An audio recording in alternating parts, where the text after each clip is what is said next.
Hey, Shades here. This is the first video in a new series called Warhammer Shorts. Basically, these are quick 5-minute videos on various Warhammer fantasy topics, such as character profiles and little lists. This video is on the top 3 spellcasters in Warhammer Fantasy, in my opinion, of course. The only rules are that they have to be spellcasters that are alive in the present day lore, so figures from history such as Calidor Dragon Tamer are not allowed and will get their own video soon. The other rule is that the video can only be 5 minutes or less, so I'd best get a move on.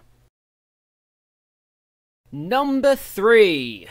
Okay, so the Slann are pretty much known as the most powerful magical creatures in the lore, and the oldest and most powerful of the living Slann is Lord Mazda Mundi. He was taught by Lord Croak, the oldest being in existence, who was going to be on this list, but he's a dead husk these days, and while still incredibly powerful while dead, I think Mazda Mundi just pips him to the post. The ruler of Hexotl, Mazda Mundi, is a master of a very rare type of magic called geomancy, which from what I can gather in a fantasy setting is the control of the 4 elements: earth, air, water and fire. In practice, what this means is that he can move mountains and redirect rivers, etc. A good example came 1500 years before the birth of Sigmar. Lord Mazda Mundi literally moved part of the World's Edge Mountains, acting under his interpreted instructions of the Old Ones. This just so happened to create a series of massive earthquakes that nearly destroyed the entire dwarven kingdoms that reside there. Unbeknown to the dwarfs, this led to what they named their Time of Woe. If they had known the cause, it would have led to great trouble. On the battlefield, Mazda Mundi can destroy entire units with his skill.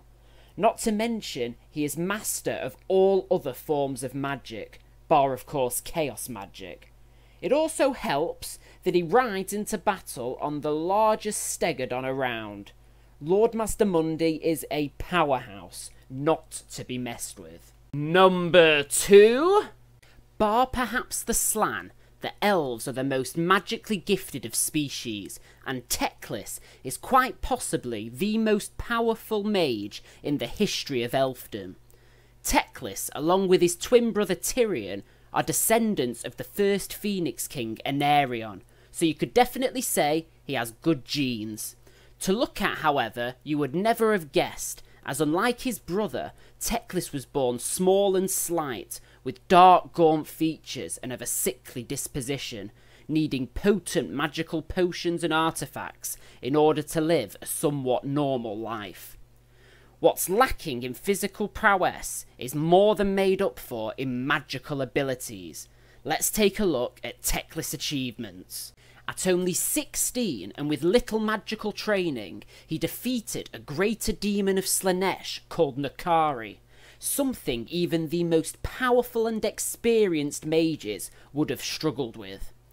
Later, after studying under the greatest of elven lore masters, Teclis, frustrated by their lack of action at a massive dark elf invasion and worried for his brother and the Everqueen who were missing, went to aid and fight, creating a potent magical sword in just 1 day, and with the war crown of Safari on his head, he first reduced the Slaaneshi champion Albrecht Newman and his warband to dust with a single word.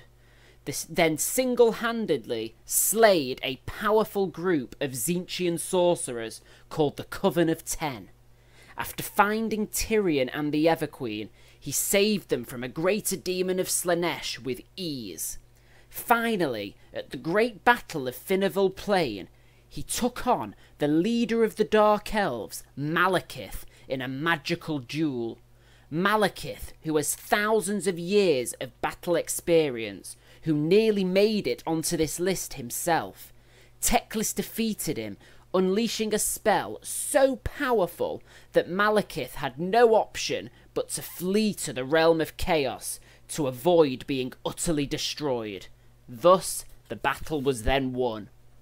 Later, Teclis would go on to travel to the Old World and aid the human empire in their great war against chaos, and setting up the colleges of magic that flourish in the empire to this day. Teclis now resides in the Tower of Hoeth in Ulthuan as the High Lawmaster. Basically, he is the leader in all things magical in the greatest magical repository in the Warhammer world. When you think of powerful fantasy wizards, you think of Teclis.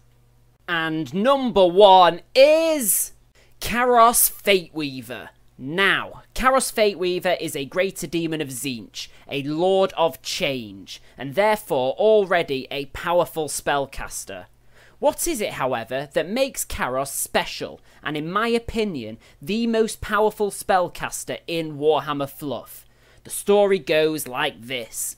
Tzeentch is a god that is always seeking out more knowledge, and he is unmatched in his understanding of all past and present events. When it comes, however, to the future, even he cannot grasp the infinite number of possibilities. To this end, he travelled to the centre of reality, where lies the Well of Eternity.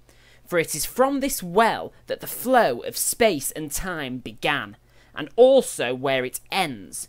This means that if one were to enter this well and emerge again alive, they could follow the flow of space and time from start to finish, thus seeing all past, present, and future events.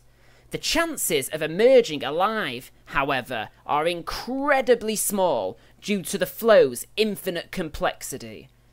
Tzeentch, being the clever god he is, decided to order his Lords of Change into the well, instead of entering himself, as he could learn the information he desired from any of them that survived, without having to risk becoming lost himself.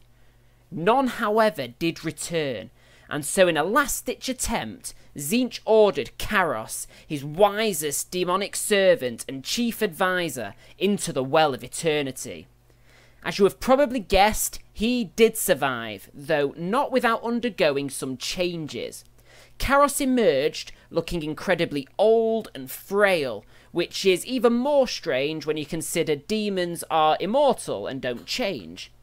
Most extreme physically was he now had 2 heads. The task, however, was a success, and Karis Fateweaver now knows everything there is to know. Now, in Warhammer fluff, magic and knowledge have always gone hand in hand, and the most powerful spellcasters being the most learned and wise of beings. This knowledge needed for magical matters is called arcane lore. So already being a potent spellcaster, being a Lord of Change, after emerging from the well, Karis knew all arcane lore, and thus knows more spells than any other mage in existence.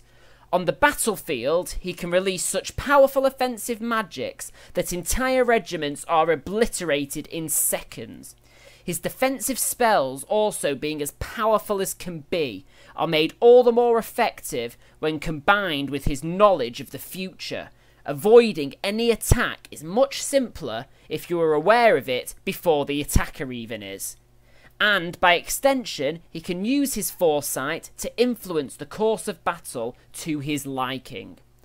Karis Fateweaver is truly a powerhouse, and until another dares venture into the Well of Eternity and return, it is unlikely he will be matched anytime soon.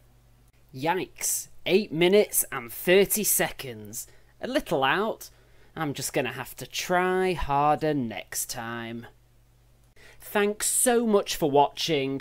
This series should be really fun, and it means I can get content up regularly while working on the longer lore videos. Please remember to rate, comment and subscribe, and I'll catch you later. Toodles!